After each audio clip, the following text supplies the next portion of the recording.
L'incidenza del tumore al seno è molto aumentata nell'ultimo periodo ed si è abbassata anche l'età di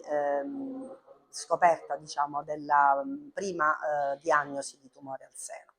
Quindi sicuramente lodevolissima l'iniziativa fatta dall'associazione Tregua in accordo con l'Andos, ma ovviamente è molto importante anche sottolineare che la partecipazione ai programmi di screening, quindi dai 50 anni, che fanno parte dei LEA, quindi dai livelli minimi di assistenza, erogati gratuitamente a tutte le donne, prevedono un percorso consolidato di presa in carico e di monitoraggio della patologia, sia benigna che maligna. A questo ovviamente, oltre che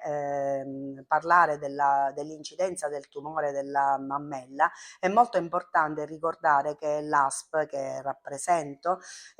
si occupa degli altri due screening organizzati, il cervicocarcinoma, dove prendiamo in carico le pazienti dai 25 ai 64 anni con un percorso di primo, secondo e terzo livello organizzato, e del colon retto per maschi e femmine dai 50 ai 69 anni.